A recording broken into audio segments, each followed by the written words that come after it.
if a record executive killed a father in a KFC in Compton, California, one of the best artists of our generation would never be conceived. Today I will tell you about Kendrick Lamar, his upbringing, his story, and his success. Who is Kendrick Lamar, you may ask? Kendrick Lamar Duckworth was born on June 17, 1987 in Compton, California. He grew up in Section 8 housing and around many gangs. Many of his close friends were part of the Pirate Bloods. As a kid, he would witness many of his friends get murdered as he was eating his three-piece chicken at Fry's at the Louisiana Fried Chicken across the street from 137th Street where he was from. These moments contrasted the times where he would ride his bike and sneak into house parties. In school, he was very shy. According to an article in Rolling Stone on June 22, 2015, Kendrick's mother said he was always a loner. In the 7th grade, an English teacher would introduce Kendrick into poetry, and he fell in love. In high school, Kendrick was a straight-A student, but he did not pursue college, instead focused on his rap career. Kendrick wrote non-stop during his classes, and that's how his love for rap began. Now we enter the beginning of his illustrious career. Lamar's first project was a mixtape called Youngest Hit and Word in Charge, parentheses Hub City Threat Minor of the Year, which was released when he was 16 under the pseudonym K-Dot. This led to the fateful meeting between him and Anthony Top Dog Tiffith and signing a recording contract under the newly founded Top Dog Entertainment at that time. He released his first couple of projects with Top Dog, including Training Day in 2005 and C4 in 2009, and he grouped up with fellow Top Dog Entertainment label mates Schoolboy Q, Absol, and J-Rock to form Black Hippie. At this point in time, Kendrick had made a foundation of where his career would go. He planted his seeds for success. Now we will see how his story unfolds. In the early 2010s, Kendrick Lamar released Overly Dedicated in Section 80 as an introduction to who he was as an artist. These mixtapes include visions of street violence and being around gangsters in Southern California. In 2011, Lamar was voted as part of the XXL's annual freshman class, along with many upcoming rappers at the time, including Mac Miller and Meek Mill. In July, Dr. Dre, Snoop Dogg, and The Game dubbed him the new king of the West Coast when he was performing in Los Angeles. This experience made Lamar very emotional as he was being acknowledged by people he looked up to when he was listening to them.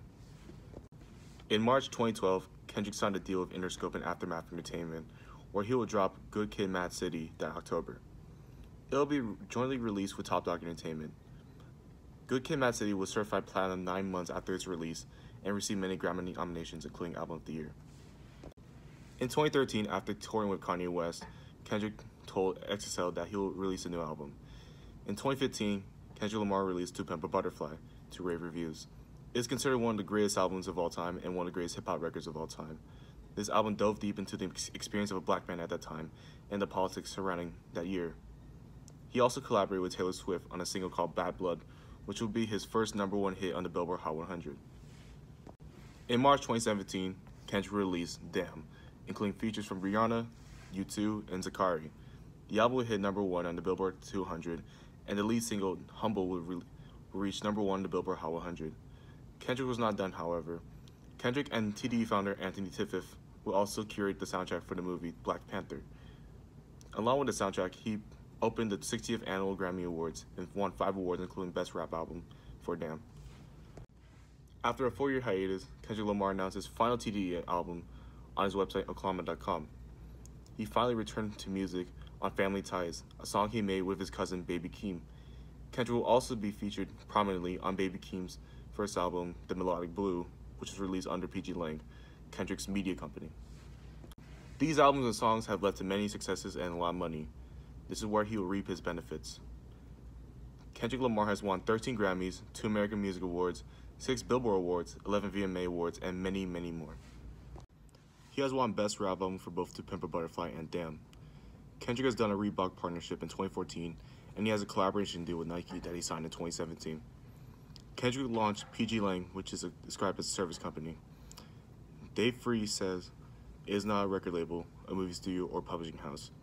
Dave Free co-founded the company with Kendrick. Baby Keem was the first artist to release something under it.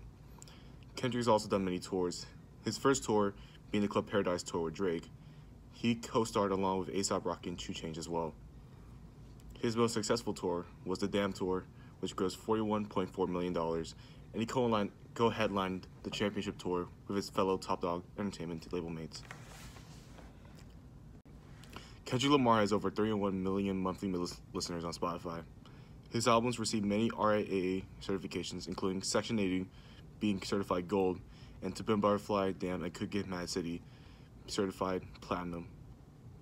Kendrick Lamar will perform in Super Bowl 56 at the halftime show along with Snoop Dogg, Dr. Dre, Mary J. Blige, and Eminem. Now we know the story. This afternoon we learn about Kendrick Lamar, who he is as an artist, what he has done for music, and his successes. Kendrick has impacted so many people through his music while also impacting the industry with his ideas and poetry. How will his story continue? Well, time can only tell.